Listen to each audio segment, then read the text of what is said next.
you. Hello, everybody.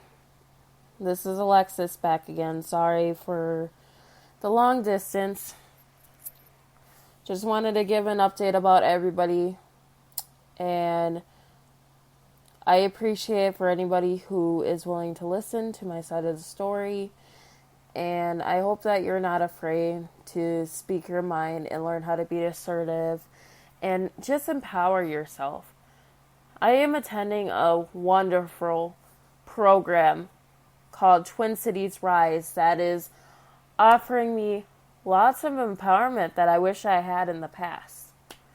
But I learned, I want to say yesterday, that I cannot let the past define who I am today. So I wrote my little innocent self because I grew up in an abusive childhood. And I wrote to my little self that I am sorry for abusing her. Because to this day, my mask is that little girl who is being abused. And as much as I can say that I am mature, and I am, because I'm learning every single day. It hurts me to know that I'm going through this because I'm a single mother and I'm African American. And to also learn that my culture is the only culture that gets targeted by child protection.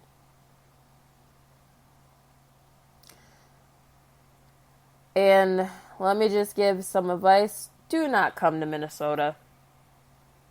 I mean, I love this state. Don't get me wrong. Like, this is my home.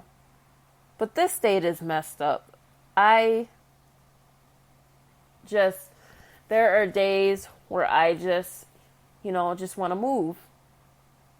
And be like, where am I going to go? But my primary is to get my kids back. I miss my kids. They are my world. They are my therapy. I would never hurt them. But I just found out today, because I just had a court hearing, that child protection in my county is now going to charge me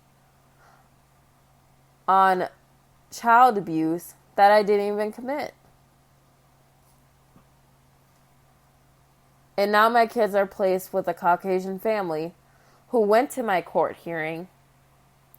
And now her and their social worker are now talking to each other like they're best friends, like they know each other. Because we live in a white privileged state here. African Americans barely get anything for themselves here. We're always labeled as angry, abusive, depressed, neglectful parents. But when other parents abuse their kids regarding what race it is, they never get caught. Instead, our children get placed with them. And I'm not trying to, degrade the system. I am just trying to get my side of the story heard. Because I feel like I am being discriminated against due to my race and my age and my disability. And I don't understand what defines a person and how a disability can force somebody to do something that they didn't do. But I am not going to give up. Eventually, I will get a full-time job. I will be able to financially support for my children. And I am determined. Like, I am doing what I am supposed to be doing. I am attending school. I am looking for full-time employment. I am seeing my children. I see my children at every visit 3 times a week. My oldest acts up because he's a 2.5-year-old, which a toddler is supposed to do. And the one thing I learned is that kids will be kids, and I understand that. But I've been a concerned and protected mother for the past 2.5 years with my oldest. And because my youngest was found probably with a medical problem, I get accused for it. It's my fault. Even though I wasn't the only other person that watches my kids. The other person never got charged or investigated. I was never investigated. I have an attorney that refuses to help me. And I'm working on assertive communication right now, so my communication doesn't come out as aggressive.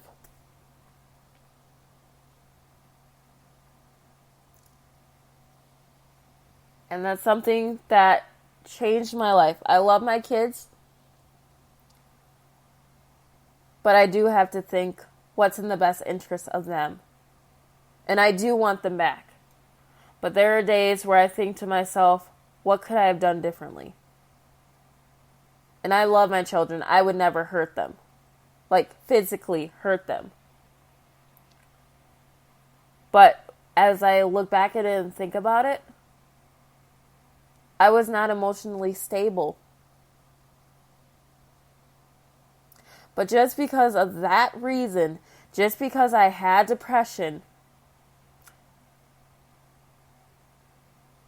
I am now learning, do not let anyone label you and tell you what your story is, because they think they know you as a person just because of your culture, because they're so biased against certain cultures.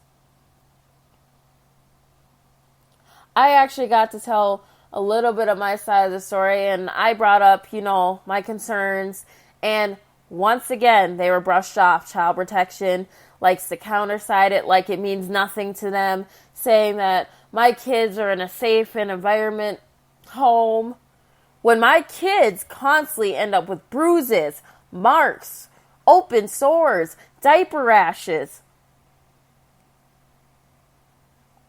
They had diaper rashes with me, but it wasn't because I wasn't changing them. It's just their skin was sensitive to them peeing so much. But whenever I see that with, when they come to the visit, I get mad. Because to me, that tells me that they do not care for my children. The daycare doesn't properly care for them. And neither does the foster parent. My mindset is to get my children back. And I'm going to talk about a few things of how I can empower young teenagers or young, how do I want to say, youth, like between 20 and 30. If you are a single parent, I would advise you to not give up. Get the help that you need, the support. You're not in this alone. It is always okay to ask for help. And I tell this to my 2-year-old every single visit. This is not his fault. Because it's not. I did not want my children to be in foster care like I did. I was in the foster care system twice. And I hated it. Because my family members were my foster parents. And they were psychologically abusing me, emotionally abusing me. And I was also sexually exploited.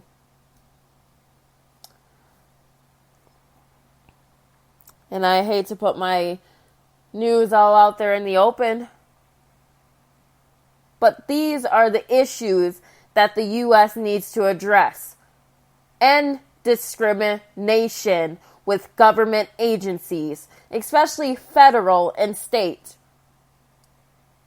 It is not okay that these government agencies think they can get away with whatever the hell they feel like doing because, oh, they make one wrong mistake and they do everything right and they get off with everything. But if it's one of us who's actually a citizen, who's human, who's not a part of the government system, we get treated like shit. And I'm sorry to say that on the news, but it's true. We get treated like we're nothing. And I'm going to tell you a way of how to counter react with that. I want somebody to take from this. This is what I'm learning for the past 2 weeks now. For anyone who has been abused or grew up with trauma in the past or felt like they've been alone or still trying to figure out who they are themselves, you are lovable. You are important and you are valuable. You are empowered. You just need to find yourself deep within. Write a letter to your inner self. Find out what emotion you're feeling and why you are feeling that way. For example, I feel empowered right now to tell you my story, but I also feel angry inside because I'm hurt. Because my heart is broken because I do not have my children surrounded with me. Today at my visit,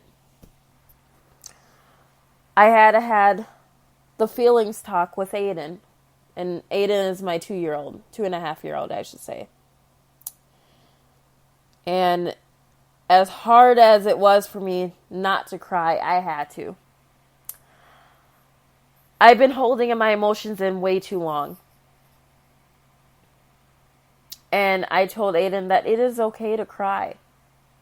But just know that you are loved, you are important, you are valuable.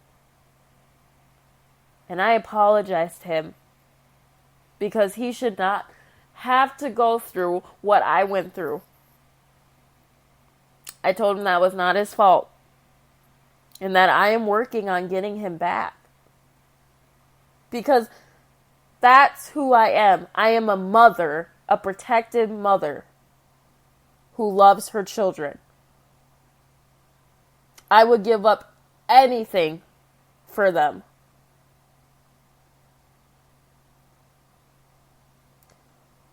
But I also had to learn to love myself too. In order to take care of children, I have to take care of myself. And that is what I have learned since not having them. And now I'm working on myself and working on a mission to get my kids back. And when I left that visit with little Aiden, or I should say older Aiden, my 2-year-old, 2.5-year-old, keep messing that up, but anyhow, we both cried. Because he's confused, he's hurt, he's mad. And you know what? I told him it's okay to be mad. I would understand. I would be mad too if I was taken from my mother, which I honestly was, twice. I never knew why I was mad, I just knew I was. And that's not something I want for my children. I want them to be able to express how they feel about their emotions. And that is why at every visit, I will always sit down and talk to my children and let them know it is okay to ask for help. It is okay to be yourself. It is okay to cry. No one is going to hurt you because I am here protecting you. And I will continue to telling them that every single day until I get them back. And guys, one last thing before I go. You are lovable, you are important, you are valuable. Have a good night. Bye.